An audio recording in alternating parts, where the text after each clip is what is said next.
It's been over 2 decades since Donkey Kong had a 3D platformer, but Nintendo is finally changing that with the announcement of Donkey Kong Bananza.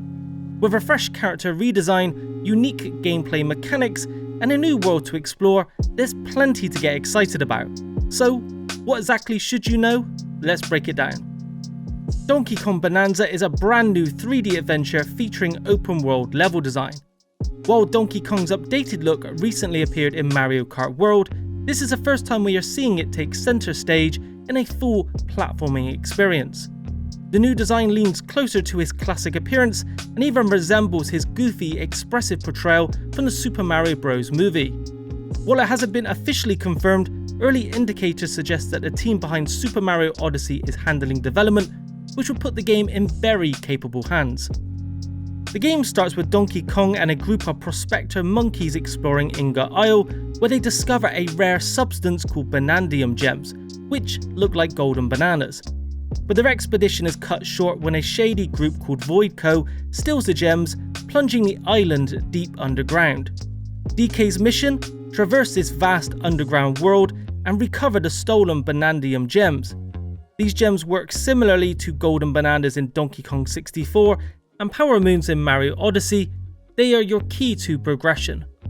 Of course, it's up to DK to bring down Void Co., a group of bizarre, stylized apes with widely different shapes and personalities.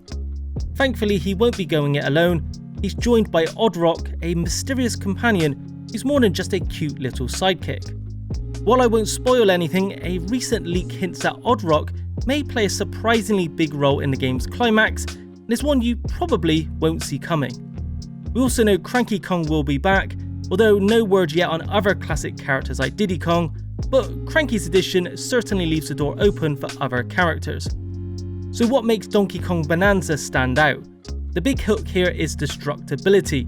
Almost every part of the environment can be altered, giving you total freedom in how you explore. You can punch terrain, pick up and throw rocks to carve your path, and use DK's classic ground slap, which acts as a sonar pulse and pulls in nearby collectibles.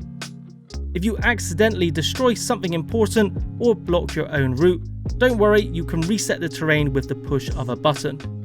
DK also has plenty of traversal options like rolling, spinning and wall climbing, making movement dynamic and fluid no matter the situation. Oddrock also plays a key role in traversing void-infused areas which DK himself can't destroy. By singing, they can clear void barriers and even help guide you to your next objective. Progression generally involves smashing special void sticks to unlock deeper areas, while collecting the elusive Banandium gems along the way. And even though the world is technically underground, the level variety is impressive. Lagoon Layer, for example, features a vibrant cavern lit by a glowing sky blue ceiling of water. While the Banandium gems are the most important collectible, they aren't the only one you'll be hunting for. There is Banandium, which are gold-like pieces that serve as your currency, fossils which can be traded for various different outfits, and music discs which can be played back in-game, to name just a few. Like Zelda Breath of the Wild or Tears of the Kingdom, you encounter optional challenge courses. These isolated sections each have their own puzzles, quirks and challenges. One of the courses shown so far has Donkey Kong making his way across metal grates and avoiding moving obstacles to reach Banandium gems. Donkey Kong Bananza launches on Nintendo Switch 2 just over a month after the console's debut, landing on July 17th. While it missed being a launch title, the wait is short. And no, it won't be coming to the original Nintendo Switch. The destructible environments would be too demanding for the now 8-year hardware, making it a true next-gen exclusive. Now here's some good news. Nintendo is not pricing this one at the controversial £70/$80 mark that we've seen from some of its recent first-party titles. Instead, it will retail for $69.99 or £58.99 digitally, and $69.99 or £66.99 physically. And if you're worried about storage on the Switch 2, you can relax. The game comes in at just 10GB, so even without an SD card, it won't be taking up a huge amount of the internal storage.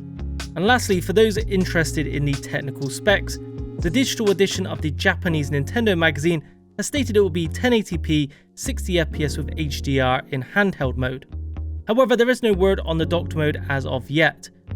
While 60fps is the target, the demo build has demonstrated some inconsistent frame rates at times, especially during the map view.